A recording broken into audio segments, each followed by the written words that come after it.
È martedì 28 ottobre, buongiorno Sicilia da Angelo Gagliano. E una buona mattinata anche da Marco Carli. Cominciamo subito e poi andremo da Marco per leggere chiaramente i quotidiani. Dicevo, cominciamo subito con le notizie, con le nuove accuse per il presidente dell'Ars Galvagno dopo quelle contestate a luglio di concussione e peculato.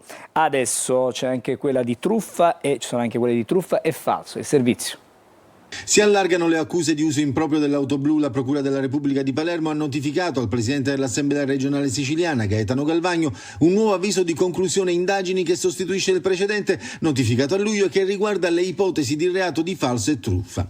In particolare per i giudici gli spostamenti con l'auto di servizio nel periodo compreso tra l'1 gennaio e il 2 dicembre del 2024 sarebbero avvenuti per finalità estranee ai servizi di istituto, appuntamenti non istituzionali, trasporto verso la dimora privata, acquisto di beni. L'accusa al presidente dell'Ars e all'autista è di avere attestato falsamente giorni e orari di inizio e fine delle missioni che non corrispondevano a quelle reali e l'effettuazione di spese non sostenute, inducendo l'amministrazione a erogare indebiti, rimborsi e somme. Una ventina i nuovi episodi citati nell'avviso. L'ipotesi di truffa dunque riguarda l'indennità di missione e i rimborsi erogati all'autista sulla base di documenti che i PM ritengono non rispondenti al vero e che sarebbero stati controfirmati dal presidente Galvagno. Non c'è più invece nel nuovo avviso di conclusione indagini alcun riferimento all'altro filone di presunta corruzione che è stata fin qui contestata al presidente dell'Ars, cioè quella relativa ai finanziamenti per il Capodanno di Catania 2024, su cui gli avvocati di Galvagno avevano presentato materiale documentale e testimoniale. Nelle prossime 3 settimane la difesa del presidente dell'Ars potrà presentare memorie difensive.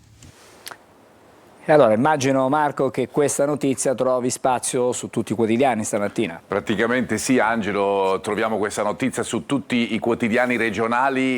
Io vi faccio vedere alcune prime pagine, come ad esempio La Sicilia di Catania, che oltre al tema legato alla politica internazionale, ma lo vedremo nella prossima parte della rassegna stampa, in taglio centrale la notizia appunto dell'inchiesta a Palermo. Galvagno altre accuse sull'uso dell'auto blu, ora anche falso e truffa.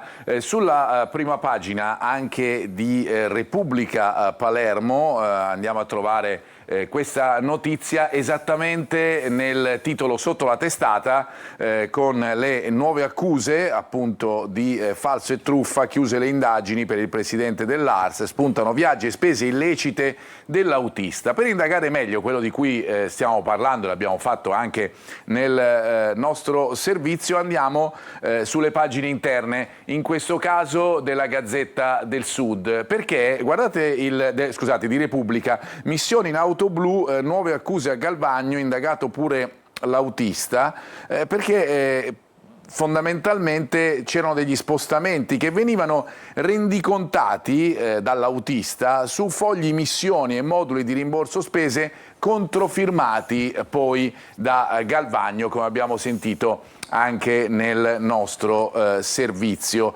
Ma c'è anche un titolo che vi facciamo vedere, che è questo proprio di Gazzetta del Sud: l'auto blu di Galvagno serviva anche per comprare le patatine. E questo è il titolo che scelgono i colleghi di Gazzetta del Sud. Integrato l'avviso di conclusione indagini, truffa e falso sono le nuove ipotesi di reato contestate al presidente dell'Ars e al suo autista. Andando all'interno si nota proprio in molti, secondo la procura, sarebbero saliti a bordo di quell'auto blu per effettuare commissioni varie. Finora erano 60 i viaggi contestati a Galvagno, mentre quelli contestati a Marino, l'autista, dal 15 febbraio 2024 al 4 dicembre dello stesso anno sono quasi 150. Torniamo da te fra non molto e intanto vi aggiorniamo su un fatto di cronaca delle ultime ore. 670 kg di hashish sono stati sequestrati grazie ad una operazione condotta in sinergia dalla Polizia di Stato e la Guardia di Finanza.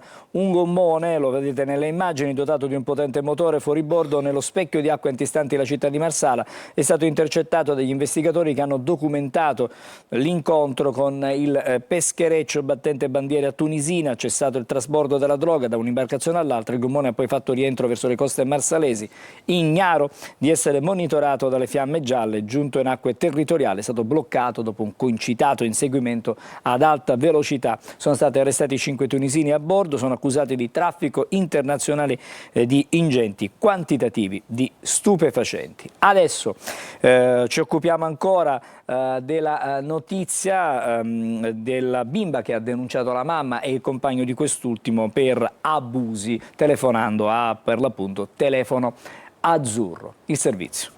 È poco più che una bambina, ma è disperata e così, da un paesino del Monrealese, chiama un numero di emergenza. È quello del Telefono Azzurro. All'operatore racconta che da mesi lei e il fratello di poco più grande sono sottoposti dalla madre e dal compagno a violenza del corpo e dell'anima, costretti a partecipare ai loro rapporti sessuali. È fine agosto quando a mettere in moto i carabinieri di Monreale nel Palermitano, coordinati dalla Procura di Palermo, è proprio quella chiamata coraggiosa al Telefono Azzurro in cui l'operatore comprende subito che il caso esige l'intervento dei carabinieri. In questo caso, appunto, il coinvolgimento immediato delle forze dell'ordine per evitare la reiterazione del reato e quindi comunque che la bambina continuasse a vivere questa situazione di pregiudizio a suo danno. 48 ore dopo, i 2 ragazzini sono stati portati in una struttura protetta. Oggi l'arresto della donna di 30 anni e del compagno di 44, accusati di atti sessuali in concorso nei confronti di minori, con l'aggravante per la donna del vincolo familiare. Un contesto di degrado, quello in cui è maturata questa vicenda, non nuova alle cronache purtroppo, perché solo nel 2024, come segnalato dall'associazione Meter, sono stati ben 600 i casi di abusi sessuali nei confronti dei minori tra le mura domestiche in Sicilia. Le donne vengono coinvolte, a volte in maniera molto diretta, e il fenomeno della pedomama e quindi di conseguenza delle donne che approfittano anche dei loro figli insieme ai loro compagni e sta diventando veramente un atto estremamente criminale. Si ipotizza che gli abusi subiti dai minori siano stati filmati o fotografati. Il Codacons intanto ha già annunciato che si costituirà parte offesa nel procedimento della Procura. Una brutta vicenda, Marco.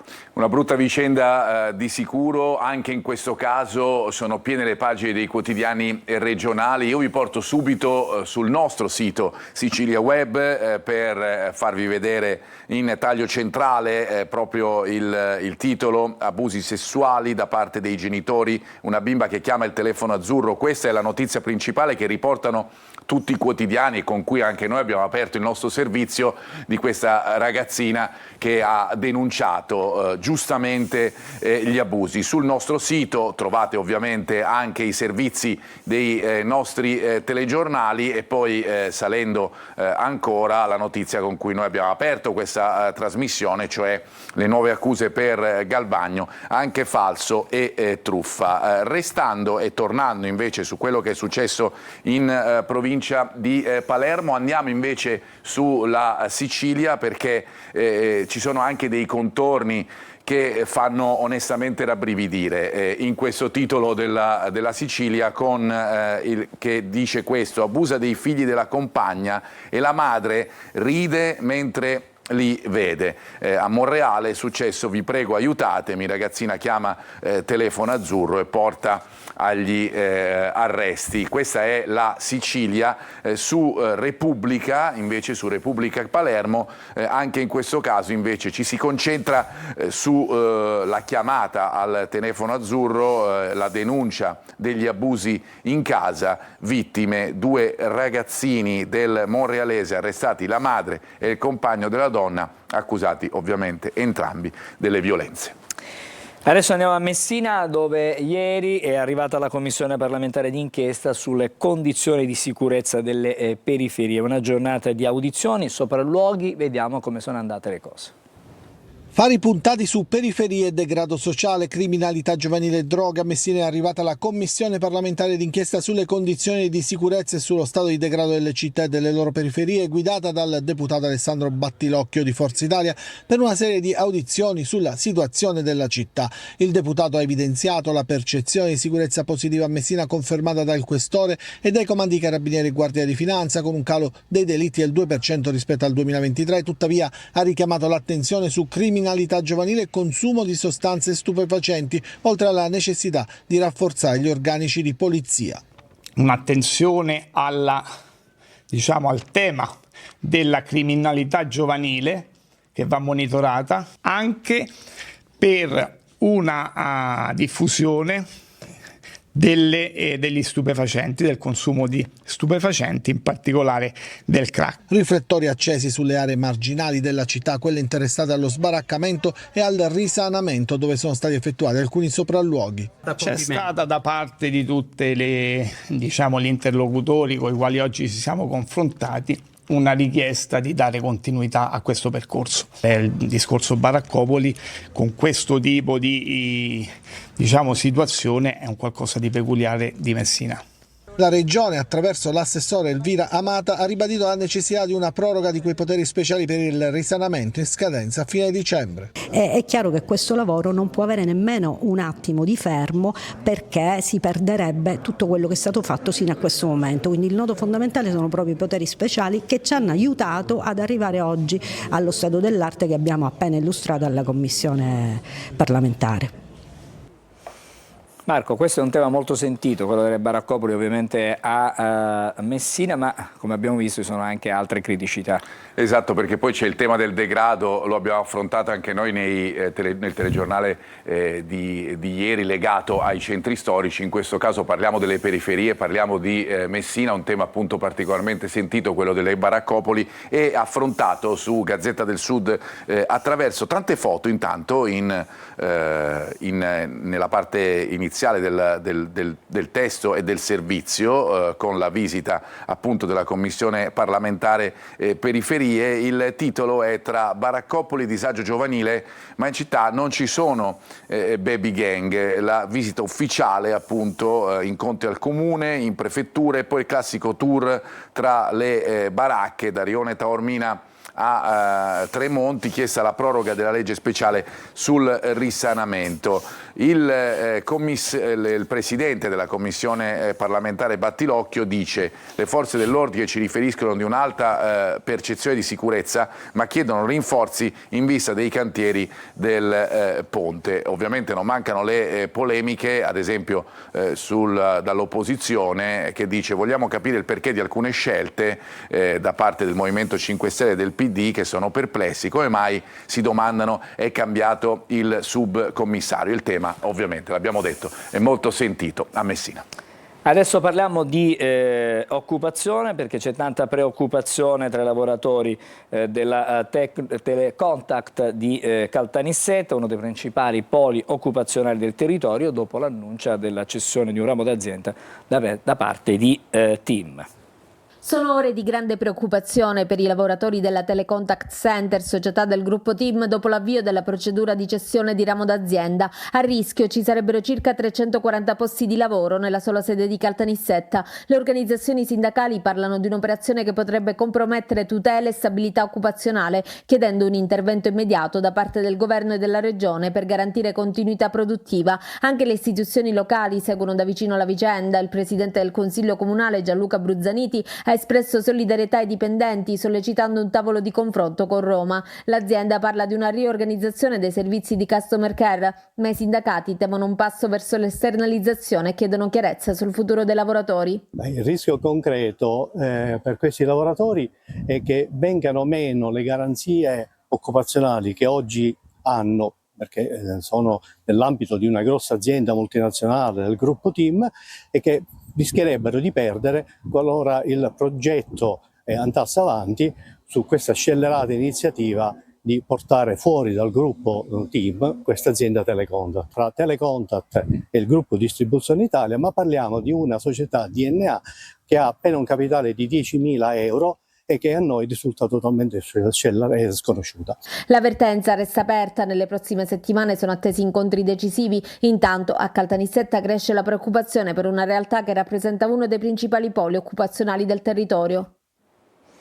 Tema dell'occupazione sempre molto diciamo, pressante e presente sul nostro territorio. Nella nostra regione un tema fondamentale, soprattutto quando poi vengono coinvolti tanti lavoratori, come in questo caso sono circa 350, 336 per l'esattezza, e quando ci si confronta con una grande azienda che cede appunto dei rami della propria struttura. Andiamo sulla pagina di Caltanissetta per vedere della Sicilia, per vedere di che cosa stiamo parlando con esattezza. L'avvertenza che rischia di generare incertezza tra lavoratori e famiglie, perché è inevitabile, non possiamo dimenticare che ovviamente dietro a un posto di lavoro c'è spesso e volentieri tutta una famiglia che attraverso quel posto di lavoro vive. Call center Telecontact, convocato un consiglio comunale straordinario per venerdì, ricordiamo appunto, lo ricorda anche l'articolo della Sicilia, che sono 336 i lavoratori del call center di Caltanissetta. Adesso siamo a Catania, anarchia, sosta selvaggia, ostacolano l'accesso al pronto soccorso del Garibaldi Centro. I vertici dell'ospedale ci hanno detto in via Filzi servono più controlli, c'è in ballo la sicurezza dei pazienti. L'ospedale Garibaldi Centro, la scuola Turrisi Colonna, il mercato rionale e la sosta selvaggia. Tutto concentrato in pochi metri per un concentrato di pericoli. Dagli attraversamenti pedonali ad ostacoli per la presenza di auto e bancarelle al problematico accesso al pronto soccorso, ostaggio del traffico e dell'anarchia, specie lunedì, giorno del mercato rionale in piazza Montessori. Proprio davanti a pronto soccorso spicca un bel cartello di divieto di sosta e fermata. Purtroppo nessuno rispetta la segnaletica e ancor peggio, nessuno multa. Sono sicuro che con i nuovi vigili urbani si darà nuovo impulso, ci sarà un controllo maggiore per le vie della città, soprattutto laddove c'è in ballo la sicurezza dei pazienti. Farei un appello soprattutto ai cittadini di essere attenti perché in ballo non c'è soltanto la nostra sicurezza, ma anche la loro, perché l'ospedale, ricordo, è di tutti. L'arrivo dei nuovi vigili, utilizzati in settimana all'incrocio tra viale Mario Rapisardi e via Fabio Filzi, come abbiamo documentato, lasciava ben sperare. Ma all'azione di contrasto, all'indisciplina, serve continuità delle forze dell'ordine e senso civico degli automobilisti, almeno di una parte. L'altra chiede un'azione concreta, più controlli ed il nostro intervento al numero di WhatsApp 342 74 55 005 con la speranza di riportare un po' di ordine nell'interesse di tutti.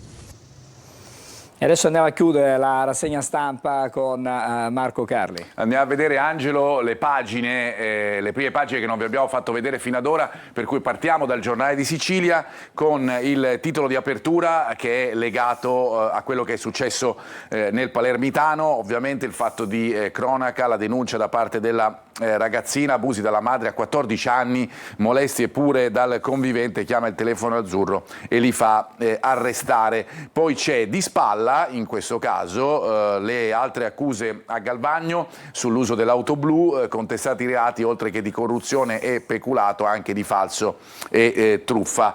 Nella parte centrale, nel taglio centrale della prima pagina, la cronaca con il ragazzo con 2 pistole nello scooter in cella fermato di notte a Ballarò, ma poi anche il calcio con il Palermo che gioca stasera al Barbera contro il Monza, e poi ne parleremo anche di questo fra poco, l'esonero di Tudor dalla panchina della Juventus. Andiamo poi su Gazzetta del Sud, anche in questo caso, come abbiamo visto, su Repubblica, in parte sulla Sicilia per quanto riguarda la regione, e questa l'apertura, la nuova tegola per Galvagno all'Ars, oltre alla corruzione e al peculato sono contestati anche i reati di falso e truffa. C'è anche spazio, anche di questo parleremo fra poco, per la politica estera e anche interna, per la visita di Orban a Roma. L'Unione Europea non conta nulla, è totalmente fuori dai giochi, si parla della situazione russo-ucraina.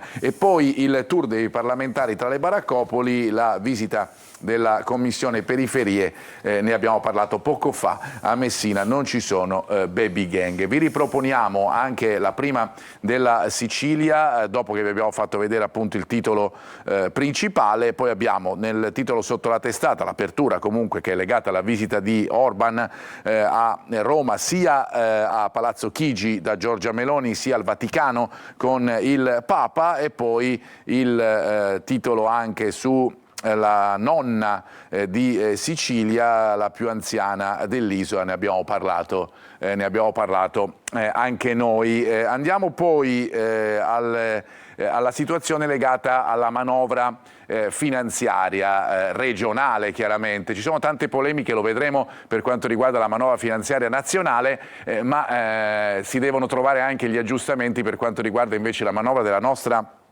regione. Allora, ecco il titolo di Repubblica: sgravi alle imprese che assumono primi accordi sulla finanziaria, prove di disgelo nel vertice di maggioranza in vista della prossima sessione di bilancio, resta il nodo Iacolino, il governatore ha assicurato al commissario di Fratelli d'Italia una soluzione. Questa è la notizia che troviamo su Repubblica, e poi ci concentriamo invece anche sulla situazione legata alle zone rosse, ai centri storici. Per quanto riguarda Messina abbiamo parlato delle periferie, delle baraccopoli. Per ciò che riguarda invece Palermo, la situazione è maggiormente legata a quello che succede nel centro storico, alla sicurezza che avvertono i cittadini o che non avvertono i cittadini. Allora andiamo su Repubblica Palermo, dal buio ai rifiuti, diario delle emergenze, siamo fuori controllo, episodi di violenza in zona rossa, strade come discariche in periferia e ville pubbliche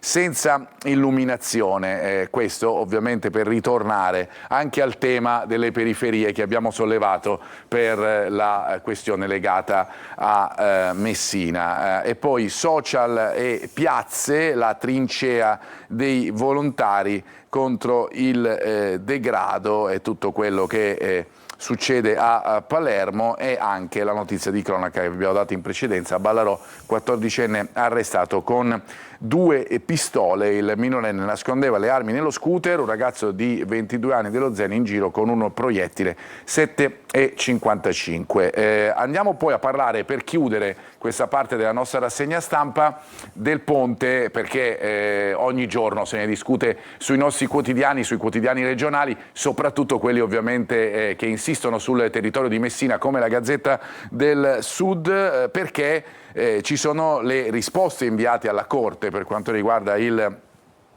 ponte sullo Stretto in vista dell'udienza di domani, con Ciucci che dice: l'analisi approfondita dei giudici contabili non è un ostacolo ma un valore aggiunto. Nessun altro progetto di opera pubblica in Italia è stato così studiato e sviscerato. Siamo però fiduciosi. Il governo ha la facoltà di chiedere alla Corte dei Conti la registrazione con riserva per l'interesse nazionale. Infrastruttura, lo sappiamo, di cui si parla da tantissimo tempo e che potrebbe vedere la luce, ma che ovviamente dipende da tutte queste considerazioni varie. Marco, leggo Sì. accanto, sempre alla stessa Sì. pagina, sono oltre 7.500 le candidature alle selezioni di WIB. Ed è una notizia importante anche perché è legata appunto al mondo dell'occupazione di cui parlavamo poco fa e che giustamente hai fatto notare e che riguardiamo anche dalla pagina appunto di Gazzetta del Sud, di spalla 7.500 candidature per le selezioni.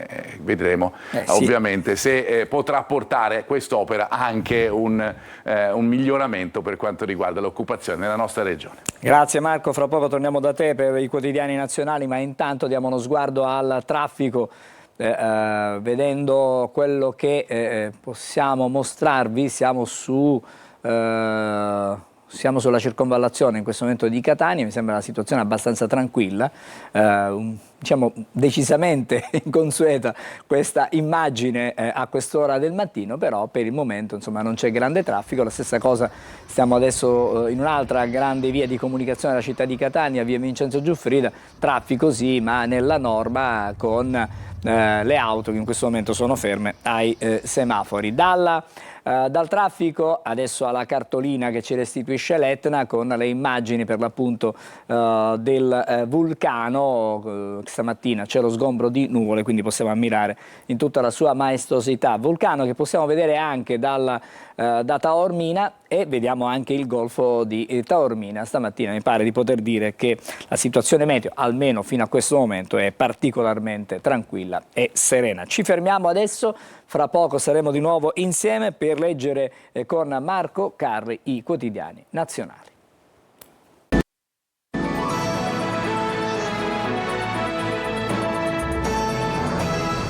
Adesso andiamo a vedere, a leggere soprattutto i quotidiani nazionali con Marco Carli.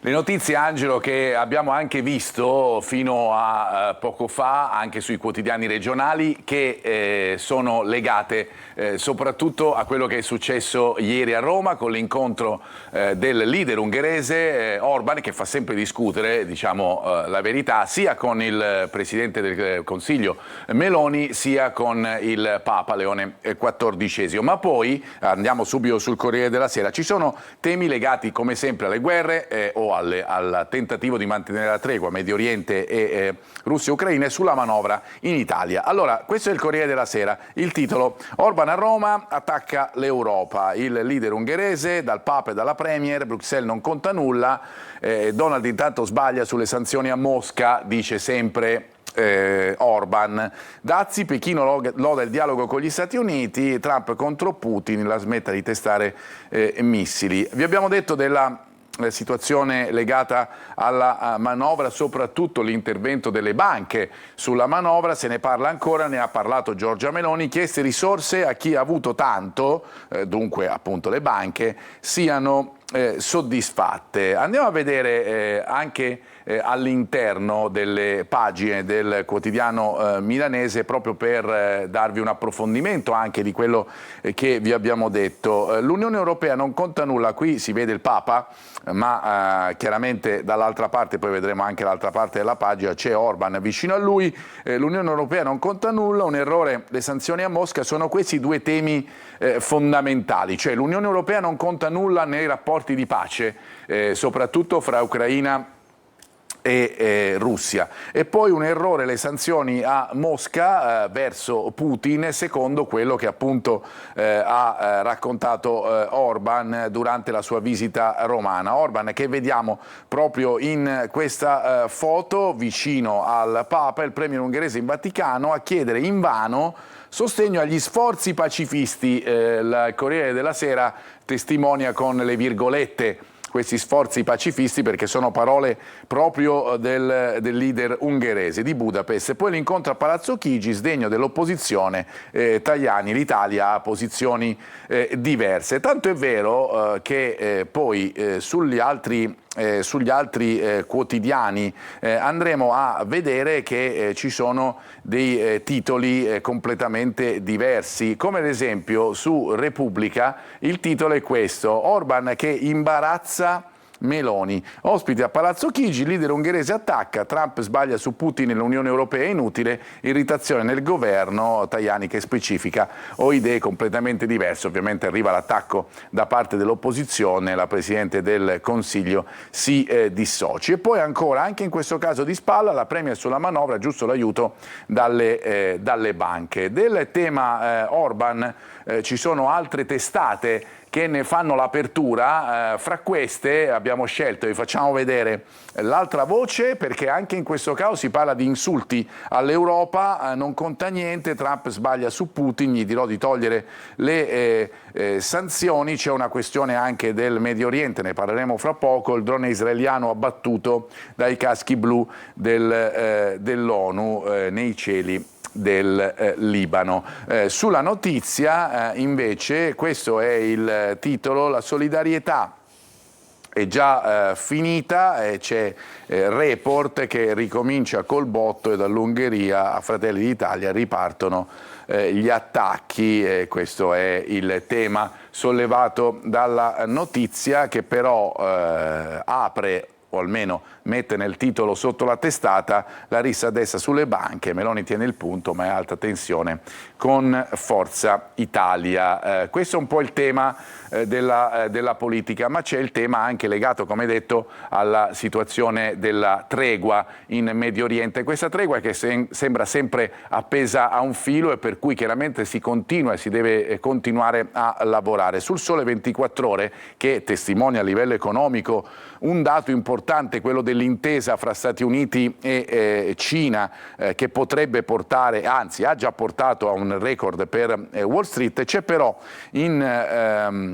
di spalla il titolo sul Medio Oriente con il re di Giordania che parla di forze internazionali a Gaza solo come peacekeeper. I paesi arabi si uniranno alla forza internazionale proposta dagli Stati Uniti a Gaza solo se la sua missione sarà quella di mantenere la pace e non quella di far rispettare la legge. Insomma, una pace che deve o ci si prova a fare diventare duratura, ma che non è facile da conservare. Tant'è vero che Avvenire, quotidiano di ispirazione cattolica, parla del dovere della pace in migliaia al forum della comunità di Sant'Egidio che oggi chiuderà Leone XIV dopo l'incontro con Orban, e intanto in mezza Europa si pensa a ripristinare il servizio militare obbligatorio. Questo è un altro tema importante, servizio militare obbligatorio e riarmo, addirittura anche questi temi nelle scuole in alcune nazioni europee. Ve lo facciamo vedere attraverso il Fatto Quotidiano. Guardate questo titolo, è sotto la testata. Addirittura il Fatto Quotidiano parla di Quarto Reich, lo spaventoso riarmo nel bilancio del 2026. È un tema che affrontano tante nazioni europee, se ne parla molto anche in Italia, ma in Germania, guardate qui, 377 miliardi in armi e lezioni di guerra nelle scuole, scrive il Fatto Quotidiano, la riforma militare più imponente dal 1945. Per i bimbi 2 ore a settimana per divulgare la strategia bellica in famiglia. Questo è un tema che affronta il Fatto Quotidiano e che abbiamo visto traspare anche da altri quotidiani come l'Avvenire, che solleva in questo senso un allarme. Andiamo invece sulla situazione legata alla manovra in Italia, perché ci sono dei quotidiani che aprono proprio con questo tema. Ad esempio La Stampa, oltre il titolo sotto la testata legato allo schiaffo all'Europa di Orban, c'è poi questo titolo: tassa sulle banche, il diktat di Meloni, tensione della maggioranza sulla manovra. Oggi il Consiglio dei Ministri, rottamazione e credito, il muro di Giorgetti con Salvini, la Premier, 5 miliardi di prelievo su 44 di utili possono essere soddisfatte, si riferisce alle banche. Mattarella parla intanto di sanità in difficoltà. Il tema che troviamo anche in questo caso è quello della panchina poi della Juventus, il valzer della Juve con Tudor a destra, lo vedete, è l'allenatore che è stato appena esonerato, e Spalletti, che è l'allenatore con cui la Juventus vorrebbe intraprendere un nuovo percorso. Oggi ci saranno degli incontri, intanto della partita del turno infrasettimanale andrà Brambilla, che è l'allenatore dell'Under 23. Anche sul Giorno si parla nel titolo principale della questione legata alla manovra e alle banche soprattutto. Meloni in campo, 5 miliardi possono darli, è il titolo che abbiamo già visto nell'altro quotidiano. La Premier punta a chiudere la polemica, Salvini rilancia contribuiscano anche al piano casa. Il ministro Giorgetti apre sulle modifiche per gli affitti brevi, ma i conti devono tornare. Ricordiamo che una manovra pressappoco di 18 miliardi di euro, di cui una parte dovrebbe arrivare proprio dalle banche, 4,5. Ovviamente ci sono degli aggiustamenti in corso in tal senso. Ma sul Giorno vediamo anche un'altra notizia che ha creato scalpore nella giornata di ieri: la giornalista Francesca Barra, che ha denunciato il sito che ha pubblicato sue foto di nudo false, prodotte però dall'intelligenza artificiale. Allora dice: io nuda sul web un falso dell'intelligenza artificiale e dice giustamente alle donne: andate a denunciare questi fatti, e su questi fatti ritorna anche nelle pagine, si ritorna anche nelle pagine interne di alcuni quotidiani tipo il Corriere della Sera. Guardate qua cosa dice la giornalista: mia figlia ha 12 anni, ho denunciato per lei e per chi non ce la fa a denunciare. La giornalista: ho provato disgusto e paura.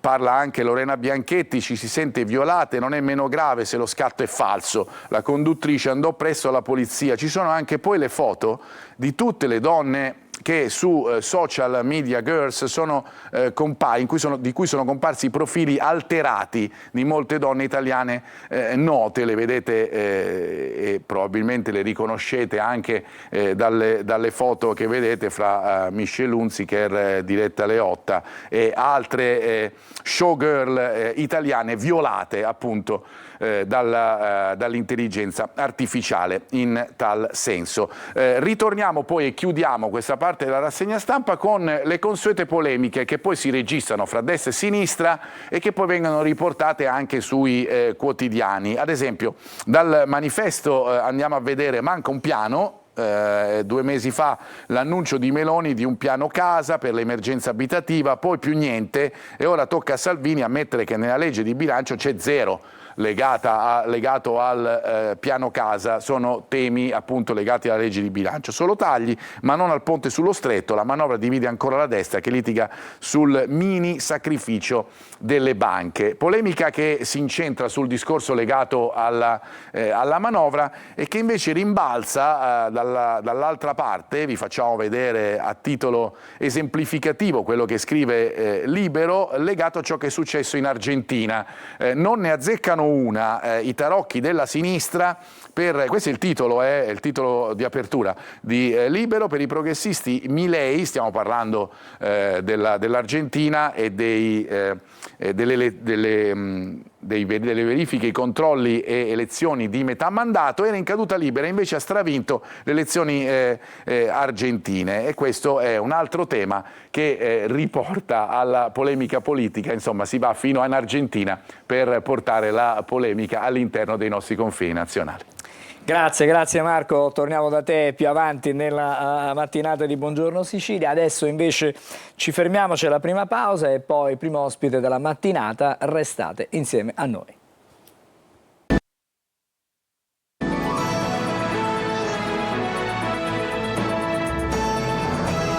Eccoci di nuovo insieme, e allora prima di presentarvi il primo ospite vi do una notizia di questa mattina, di pochi minuti fa. C'è una protesta degli studenti del liceo Galileo, lo vedete in questo momento, Galileo Galilei di Catania, un'occupazione dell'istituto, la motivazione, la negazione della politica degli studenti. Il preside ha bloccato l'elezione dei rappresentanti d'istituto dopo il danneggiamento dell'aula magna in occasione della presentazione dei candidati. Sabato scorso ha comunicato tramite una circolare che le elezioni sarebbero state online.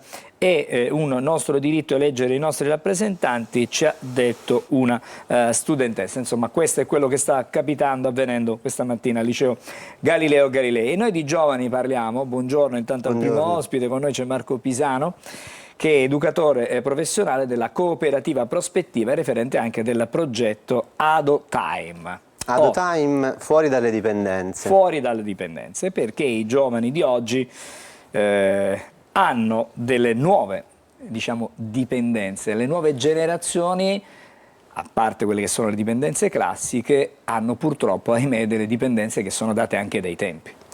Sì, purtroppo le dipendenze emerse o potenziali fra gli adolescenti e i preadolescenti sono ormai silenziose.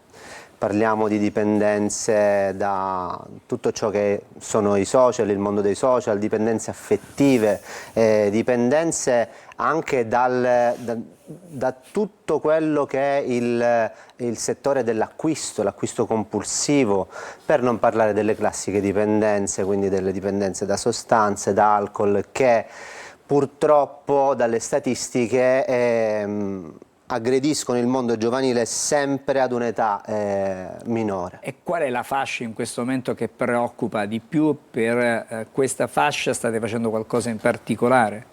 Il progetto AdoTime fuori dalle dipendenze sarà focalizzato su una fascia dagli 11 ai 17 Quindi anni. si comincia presto, già si comincia 11 anni, molto presto. Preadolescenziale. Assolutamente sì, proprio perché, come dicevo prima, dovremmo cercare di andare in prevenzione. Andremo nelle famiglie con la nostra educativa domiciliare, con i nostri colleghi che prenderanno in carico i nuclei più complessi, andremo nelle strade con l'educativa di strada cercando di approcciare i ragazzi nei luoghi di aggregazione libera. Cosa intendiamo per educativa di strada? Cioè, quindi nei luoghi di aggregazione, magari se c'è, che ne so, un luogo, faccio un esempio, siamo a Catania, a lungomare di Catania, a Palermo, faccio un esempio, voi non andate a Palermo, però potrebbe essere un luogo identificativo, che ne so, dove c'è la movida, oppure nel pomeriggio si vedono accanto al teatro al Massimo a Palermo. Insomma, andate direttamente dove ci sono i giovani. Andiamo nelle strade, andiamo nelle piazze, andiamo nei parchi comunali per incontrare i giovani, per conoscerli, per proporgli delle attività a bassa soglia, si dice, no? E quindi per rintracciare quelli che sono i bisogni che non sono emersi, perché ecco, il progetto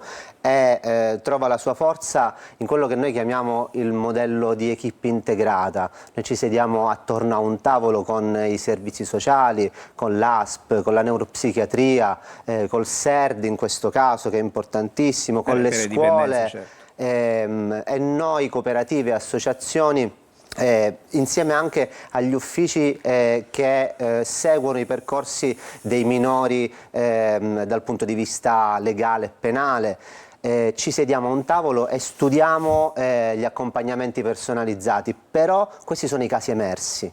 Lì dove invece ci sono tutte quelle realtà che non sono conosciute ai servizi, e lì parliamo delle piazze, delle strade, noi cercheremo di andare a rintracciare i ragazzi lì per parlare con loro e per provare ad anticipare l'emergenza. La prevenzione, però io leggo dei dati che preoccupano sicuramente, perché il consumo di psicofarmaci è aumentato del 12% tra gli studenti tra i 15 e i 19 anni. Qual è l'esigenza di un ragazzino di 12 anni, ma anche se avesse 19 anni, di utilizzare psicofarmaci? Perché si arriva all'uso di queste medicine? Perché c'è sempre più da parte dei ragazzini giovanissimi una ansia sociale, una paura delle relazioni che li spinge a rintanarsi. Ma questo perché? Si ha paura delle relazioni perché si è troppo legati al device, al telefonino? Perché non ci si allena alle relazioni, perché purtroppo i device, purtroppo il mondo dei social spinge sempre di più i giovanissimi a vivere una realtà che è più virtuale piuttosto che Ma a scuola vanno reale. questi ragazzi, non hanno, diciamo, rapporti neanche con i compagni di classe, a questo punto c'è da pensare. A scuola vanno, ma la cosa che a noi educatori certe volte fa impressione è che, pur essendo seduti gli uni accanto agli altri, si parlano tramite social. Noi non vogliamo demonizzare gli strumenti tecnologici e i social, perché devono essere invece uno strumento... Ma sono il futuro, no? Esatto. Rappresentano anche il futuro. Assolutamente, devono essere uno strumento che noi adulti, insieme ai giovani, dobbiamo poter utilizzare al meglio. La quantità di informazioni alla quale un ragazzino, un giovane, una giovane sono sottoposti è sterminata. Quindi selezionare, processare queste informazioni, tutti questi input, non è assolutamente facile.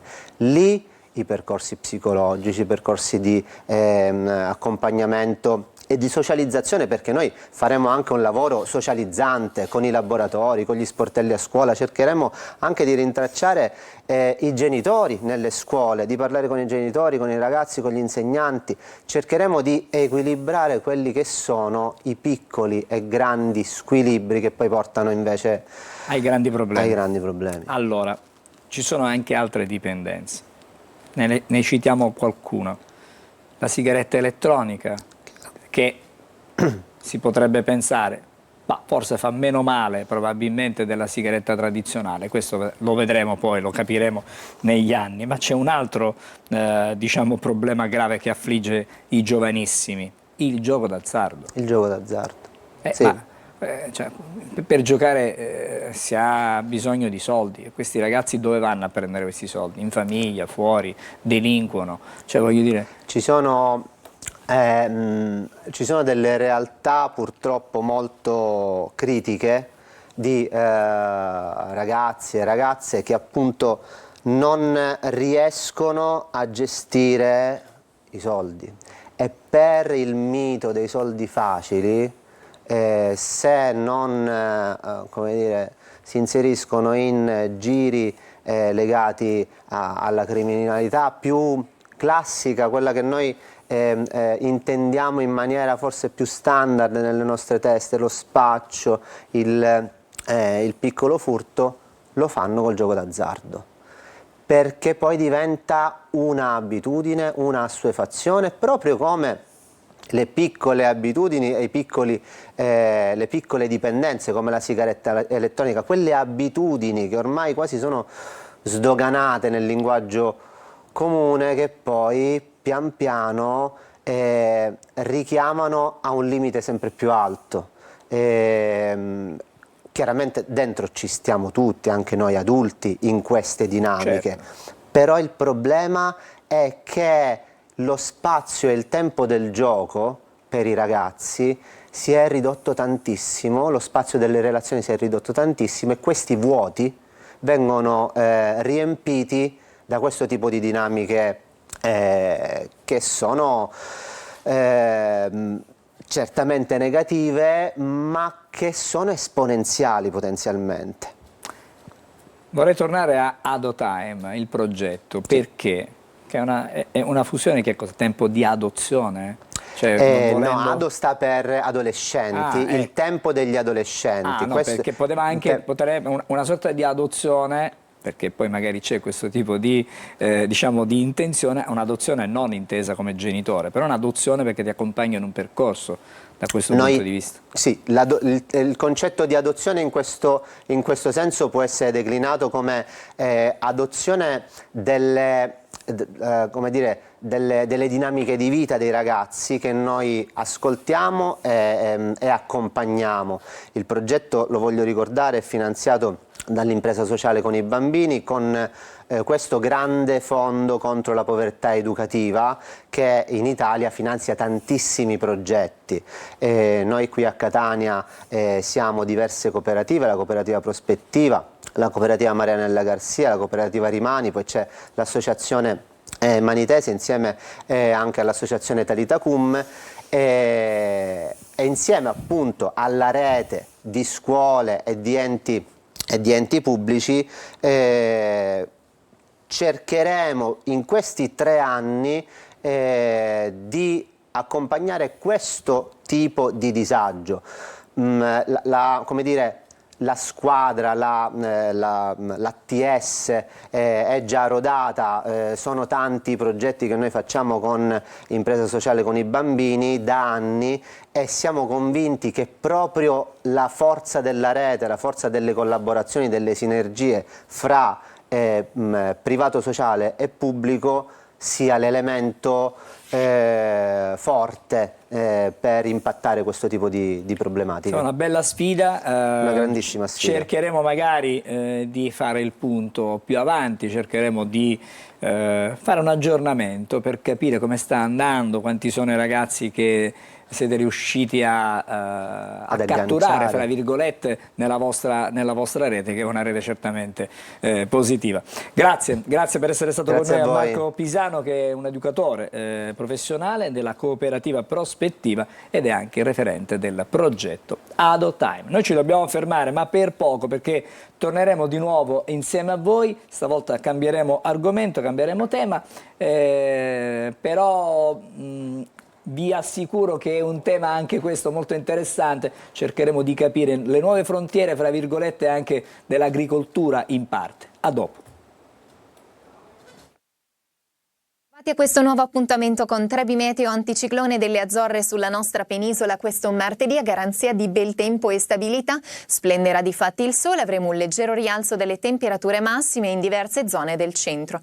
Vediamo più in dettaglio cosa ci attenderà sulla Sicilia, una situazione meteo buona e tranquilla, un martedì con tempo stabile ed assolato, solo al mattino un po' più di nubi sull'area tirrenica, anche compatte, ma poi in progressivo diradamento, soffierà ancora parecchio vento da nord-ovest, poi in progressiva attenuazione così come il moto ondoso. Temperature massime in diverse zone attorno ai 22 e 24 gradi. Anche la giornata di mercoledì vedrà un contesto per lo più anticiclonico, garanzia di bel tempo e stabilità. Cieli sereni o poco nuvolosi, ventilazione in prevalenza debole a regime di brezza a tutte le quote, temperature senza variazioni significative, ma ancora una volta abbondantemente oltre i 20 gradi ovunque. Ulteriori dettagli ed approfondimenti come sempre sulla nostra app Trebi Meteo.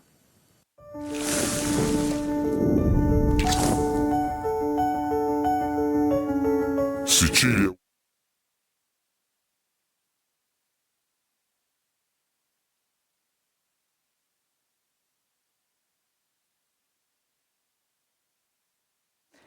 Allora, eccoci, siamo di nuovo insieme per affrontare un tema diverso. Prima ci siamo occupati di adolescenza, adesso invece parliamo in qualche modo anche della riscoperta della Terra. Un attimino lo facciamo con Daniele Nicotra, grazie, buongiorno, di grazie Microbitech. Con te c'è anche Federica Consentino, sempre dello stesso team Microbitech. Allora, tanto spiegateci cos'è la Microbitech, così cerchiamo di dare un'informazione diretta a chi ci segue da casa. Sì, buongiorno, grazie per averci invitati qui. Allora, Microbitech, che a volte viene anche, diciamo, il nome viene anche scorpiato in Microbitech, non si sa, Microbitech, diciamo semplice e lineare. Essenzialmente significa microrganismi, B dal verbo inglese essere, che sono tecnologici, quindi dei microrganismi che portano, diciamo, l'innovazione nell'agricoltura con questa nuova tecnologia che in realtà così nuova non è del microbioma. Allora, questo intanto ci incuriosisce parecchio. Il microbioma sembra una bruttissima parola. Non lo è, non lo è. In realtà non è lo una è. cosa bella. Che cos'è il microbioma? Su questo io sono un'economista agraria, quindi lascio completamente parola a Daniele, che è un biotecnologo agrario. Quindi parleremo con lei. Abbiamo un team molto multidisciplinare e complementare. Allora, cos'è il microbioma? Il microbioma, magari l'avete sentito, lo conoscete più nell'ambito umano, quindi è tutto quell'insieme di microrganismi, delle loro funzioni che si trovano in un determinato ambiente. Di solito nell'uomo si fa riferimento al microbioma intestinale. In realtà c'è un parallelismo che magari molti non conoscono tra quello che è l'uomo e quelle che sono le piante, dove in questo caso il microbioma è l'intestino che noi chiamiamo delle piante, è proprio il suolo. Soprattutto la zona che è vicina alle radici del suolo. Quindi ci sono una serie di microrganismi che sono associati alla pianta, che l'aiutano a crescere, l'aiutano a nutrirsi e a difendersi da eventuali stress. Soprattutto oggi con i cambiamenti climatici è diciamo un tema vivo, un tema molto importante, quello di supportare la produzione. Diciamo. Cerchiamo di entrare fra un poco nei particolari. A questo punto però mi rivolgo all'economista, perché chiaramente senza economia non si può fare nulla. Tutto questo che vantaggi porta da un punto di vista economico? Stavolta ci siamo, la materia è sua. No, volevo lasciargli lo spazio di parlare della sua materia. Da un punto di vista economico il vantaggio è duplice, perché l'attività si rivolge a due mercati, che sono quelli delle aziende agricole e delle aziende agrochimiche. Da un lato abbiamo le aziende agricole che hanno difficoltà a sostenere una graduale perdita della fertilità del suolo e quindi necessitano di aggiungere e inserire degli input chimici, però anche comunque diciamo, costretti a dei vincoli normativi sempre più stringenti, perché andiamo verso una sostenibilità ambientale ed è importante mantenere contenuto l'uso degli input chimici. Dall'altro abbiamo le aziende agrochimiche che invece immettono nel mercato dei prodotti che devono essere comunque valutati e devono comunque trovare un giusto match tra il prodotto è quello che è effettivamente il suolo, quello di cui ha necessità il suolo. Da un punto di vista economico, per l'agricoltore che comunque svolge delle analisi fisico-chimiche periodiche, sarebbe un vantaggio perché l'agricoltore può conoscere al meglio il suo suolo, ottenere una dashboard completa, assolutamente tecnologica, e conoscere il giusto match tra quello che è il problema del proprio suolo e il farmaco adatto a curare questo problema. Allora, sì. Stiamo cercando di entrare, di capire anche alcuni aspetti che sono tecnici, anche strettamente tecnici.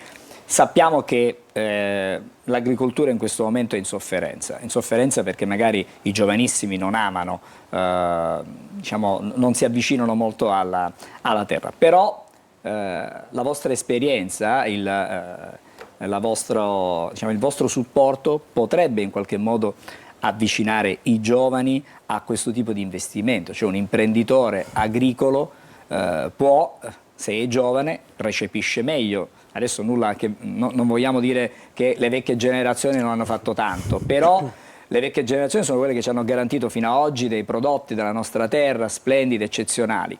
Se però le nuove, aiutiamo i giovani ad avvicinarsi all'agricoltura con nuove esperienze, con nuove tecnologie, tutto questo può favorire anche l'incremento, diciamo, di un'agricoltura tecnologica, passatemi il termine. No, sì, assolutamente. Proprio nell'ambito del mio dottorato ho studiato il ricambio generazionale in agricoltura e ho osservato come effettivamente l'agricoltura tecnologica e innovativa è un qualcosa che attrae le nuove generazioni. È anche vero che l'agricoltura è un settore fortemente rischioso, perché bisogna dirlo, e quindi Microbitech si colloca in una posizione di supporto alle decisioni per evitare anche uno spreco in denaro, in risorse, esatto, nella gestione della propria azienda agricola. Sicuramente ci sono tantissimi altri fattori che potrebbero spronare il giovane agricoltore ad avvicinarsi all'agricoltura, però sì, l'innovazione in agricoltura non può essere altro che un tassello in più per portare questo cambiamento. Torniamo da Daniele, perché con te volevo parlare di un nuovo aspetto. Abbiamo parlato della tecnologia, anche l'intelligenza artificiale in questo può sostenere e può aiutare questo vostro progetto. Sì, indubbiamente, diciamo che oggi ormai l'intelligenza artificiale è dappertutto. Sarebbe da stupidi rimanere un pochettino come dire, ancorati a delle vecchie tecnologie e non usarle e non sfruttarle al meglio. Infatti nel nostro progetto l'intelligenza artificiale ci permette di supportare, no, le decisioni, perché il processo parte dall'inizio da un'analisi del suolo, andiamo ad analizzare, a vedere cosa c'è dentro il suolo e poi grazie anche all'aiuto dell'intelligenza artificiale riusciamo a dare una cura specifica per quel suolo, quindi vediamo se il suolo è malato e gli diamo una cura. L'intelligenza artificiale ci supporta in questo e ci permette di individuare gli squilibri e di suggerirci una cura o un'altra, quindi poi facendo un match anche con quei prodotti che sono già sul mercato, che sono in fase di sviluppo. La vostra iniziativa comunque è un'iniziativa che in qualche modo è legata all'Università di Catania, è legata alla Startup Sicilia, che è collegata anche a un premio nazionale. Diciamo, ci sono già delle esperienze in atto, si sta facendo qualche cosa. Ci raccontate di quali sono le esperienze più significative, quelle che hanno ottenuto un riscontro, consensi, premi.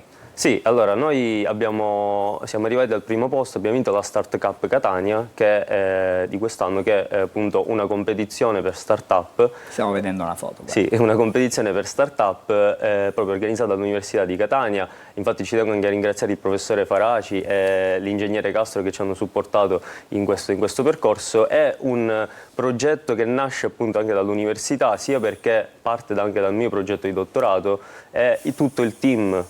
È un team universitario, abbiamo altri nostri colleghi esperti, come diciamo, in intelligenza artificiale, c'è il dottore Mattia Litrico, esperti in bioinformatica il dottore Alexandros Mosca, abbiamo il dottore Di Maria, un altro biotecnologo agrario, c'è un supporto importante dalla professoressa Vittoria Catera, quindi è un team appunto universitario. I prossimi step, dopo aver vinto la Startup Catania, ci aspetta proprio domani la Startup Sicilia a Palermo, che è la competizione regionale, e poi se dovessimo, speriamo, andare avanti, arriveremo alle nazionali col premio nazionale per l'innovazione e lì ci confronteremo con altre start-up provenienti da tutta Italia. Allora, Intanto in bocca al lupo per Grazie. quello che state facendo, per quello che avete fatto, per quello che farete e una curiosità, torno di nuovo all'economista perché chiaramente l'investimento è importante da questo punto di vista. Abbiamo detto che l'agricoltore si può rendere conto di quello che perde, di quello che guadagna,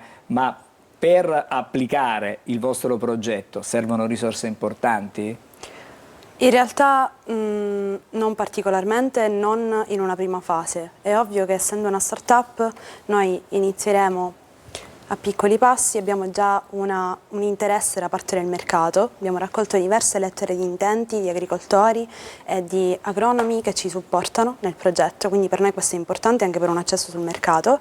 Di sicuro l'investimento sarà proporzionale ai tempi e alle vendite e all'accesso al mercato. Non è un progetto che richiede miliardi sicuramente, però è un si progetto... possono trovare anche dei finanziamenti che Sì, possono esatto, supportare quello che un assolutamente, imprenditore vuole fare della sua terra, anziché diciamo affittarla, darle in locazione per altri usi, può recuperarla per regalarci dei prodotti che sono genuini e sani.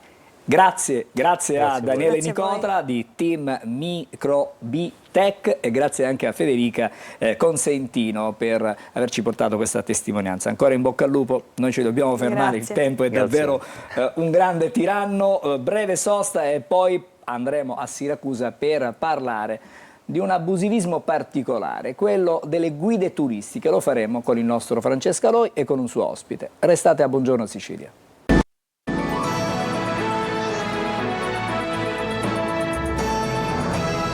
Eccoci, bentornati a Buongiorno Sicilia. Come anticipato adesso andiamo a Siracusa dove c'è per noi il nostro Francesco Aloi, insieme a lui Marilina Ribisi, presidente delle guide turistiche di Siracusa. Buongiorno, il tema dell'abusivismo turistico mi pare di poter dire a Siracusa è diciamo galoppante, passatemi questo termine. Vado da Francesco. Sì, ciao Angelo, buongiorno Sicilia, a Siracusa, ma non solo qui, perché possiamo dirlo senza sbilanciarci troppo, è davvero emergenza abusivismo. Lei è la presidente delle guide turistiche di Siracusa, hai detto bene tu, e ogni giorno quasi lei, come le sue colleghe e colleghi, è costretta a fare i conti con gli abusivi che si mischiano con quelli con le guide regolari. E così, buongiorno. Buongiorno. Sì, effettivamente è proprio così, è un problema dilagante, è una piaga che purtroppo non si riesce a debellare, ma sicuramente c'è la soluzione per poter ritornare a quella che è la legalità e quella che è la professione della guida turistica con appunto le lettere maiuscole direi, perché bisognerebbe incentivare quelli che sono i controlli che dovrebbero appunto mettere in atto gli enti preposti.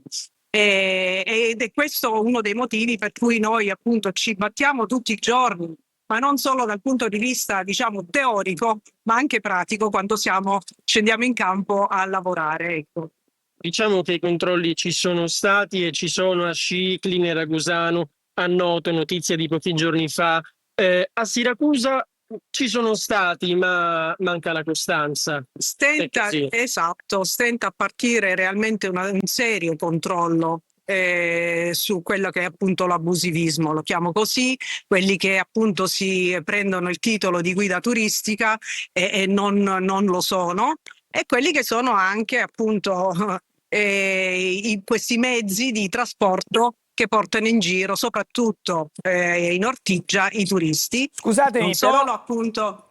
permettetemi di dire qualcosa, perché esiste questo problema, esiste questo abusivismo, ma che cosa si sta facendo nel concreto per contrastare quanto sta avvenendo? Cioè, come si fa a contrastare questo fenomeno? Quali sono le contromisure da mettere in atto?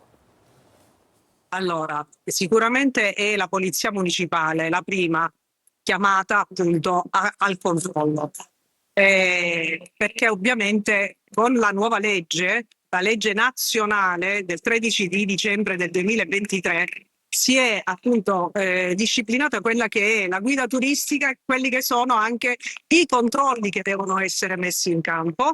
dove appunto la polizia locale è la prima chiamata a dover effettuare questi controlli. Ed è molto più facilitata oggi, perché essendo noi diventate le guide nazionali, siamo la guida nazionale, abbiamo ognuno di noi, cioè coloro che sono già abilitate, un QR code dove la polizia municipale potrebbe semplicemente scaricare il QR code e viene portato poi nella pagina ministeriale dove c'è tutto l'elenco delle guide già abilitate. Però dobbiamo dirlo, se ci sono gli abusivi è anche perché c'è chi si rivolge a loro.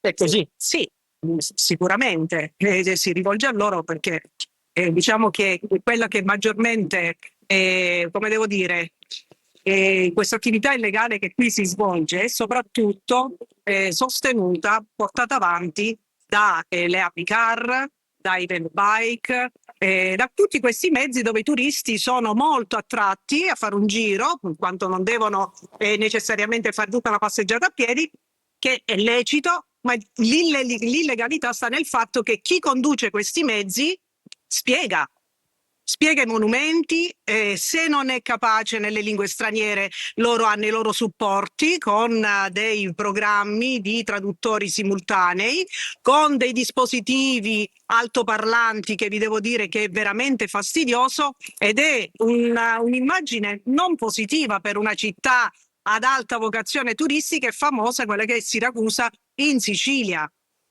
Angelo, dobbiamo dirlo, noi siamo in questo momento al Ponte Umbertino, zona centralissima all'ingresso di Ortigia, e non vediamo un vigile urbano, non c'è nessuno.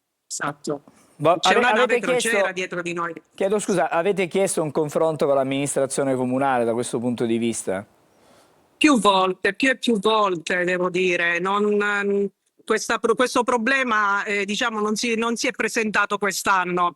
È da diversi anni che ormai ha preso piede quest'andazzo di questi mezzi di trasporto che sfrecciano oltretutto in maniera molto pericolosa. Noi abbiamo migliaia di pedoni nelle alte stagioni e incorrono anche a dei pericoli non indifferenti ad essere investiti. Cioè anche questo è un punto da tenere in considerazione. Però, come dice Francesco, non abbiamo in questo momento nessun vigile in giro. Ma non ci sarebbe neanche... Permettetemi, ma sono autorizzati questi diciamo veicoli o insomma mezzi a due... Allora, cosa sono? Delle ape turistiche, diciamo così, sono autorizzati a circolare? Hanno un permesso?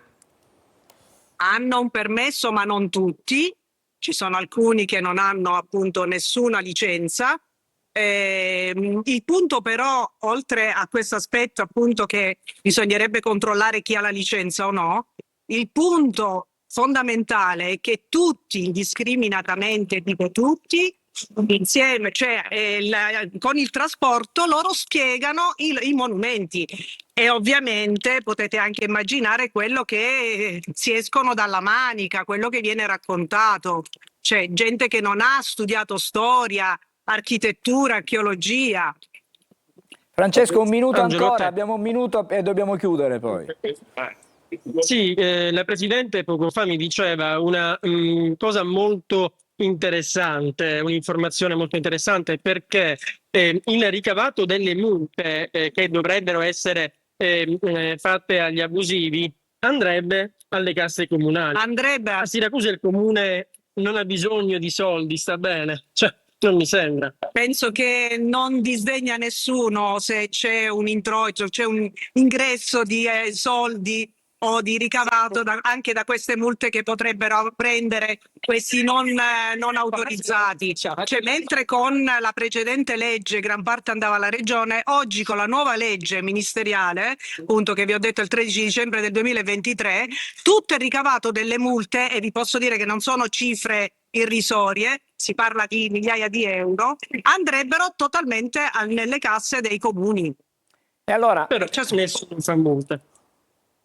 Allora, grazie Francesco, grazie anche alla tua ospite Marilina Ribisi. Cercheremo di capire magari nei prossimi giorni, affrontare magari in maniera più approfondita il tema, seguire questa vicenda su quello che è l'abusivismo turistico, che non tocca, abbiamo detto, soltanto la città di Siracusa, ma che Siracusa vive in maniera particolare.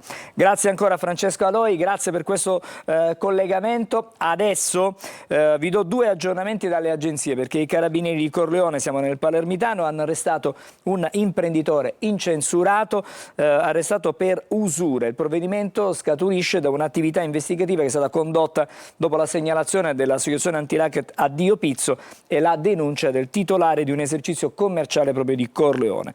L'arrestato, in cambio di prestiti, avrebbe preteso interessi percentuali superiori al 100%. E poi ancora, sempre stavolta a Palermo città, la squadra mobile ha denunciato un 19enne con precedenti che è ritenuto responsabile di avere colpito con 2 fendenti alla schiena il 35enne pregiudicato nella notte fra sabato e domenica in via Cavettieri, che è una delle zone rosse, si trova in una delle zone rosse di recente istituite per un maggiore controllo della movida. Adesso invece ci fermiamo, ma solo per qualche istante, perché parte la sigla che annuncia l'oroscopo, e quindi ci collegheremo con il nostro Marco Amato.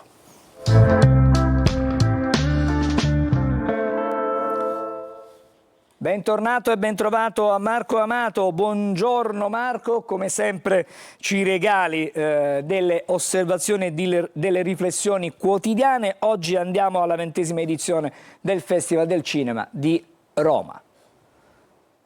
Esattamente, buongiorno a tutti e buongiorno Sicilia. Oggi vi parlo di un'attrice che esce con un nuovo film bellissimo ed è la nostra stupenda Jasmine Trinca. La ricordiamo per tutta una serie di excursus cinematografici che vanno da film come Il meglio della gioventù o Diamanti di Ferzanò, Ozpetek. Ebbene, Jasmine sta vivendo un momento molto più interessante, visto che nel remake di un film che parla di un'isola in cui una passione diventa quasi ossessione, e quindi si parla proprio di quello che viene definito cinematograficamente un thriller erotico. Ebbene, questo film, che porta la firma di De Sica, sembra essere assolutamente un trionfo nella carriera della nostra Jasmine. Jasmine, vi ricordo, è una toro. Il toro, come ho più volte detto nei miei oroscopi ultimamente, sta vivendo un momento di cambiamento molto importante, perché ha preso finalmente il coraggio a 2 mani, sta sfidando quella che la logica del suo pacioso essere in genere non comprende, ovvero quello di fare dei tentativi altri. Sarà anche complice il ritorno prossimo di un Urano che li porta di nuovo a variare, a cambiare, anche a tentare delle alternative nuove. Il toro comunque è un segno che parla di fioritura, di primavera, di rinascita. È verde, come Plinio il Vecchio definiva lo smeraldo, più verde della natura stessa. La frequenza del toro è una frequenza in piena rinascita, quindi auguri a tutti i toro. Oggi vi racconto di un aspetto un pochino più complesso, ovvero il rapporto tra Marte e Giove. Oggi sono in un bellissimo trigono tra Cancro e Scorpione, i segni d'acqua, quindi forza e ottimismo. Vediamo cosa porta. Per Ariete sicuramente un ricarico di energia, perché Marte è il vostro pianeta, quindi Ariete avanti tutta, ambiziosissimi voi. Toro, per voi sono delle posizioni zodiacali estremamente favorevoli, anche se Marte è in opposizione. Vi ricordo che anche se avete per adesso un'ansia da prestazione perché volete subito le prove e i risultati del fatto che state andando bene, li avrete, cari Toro, quindi gioitene.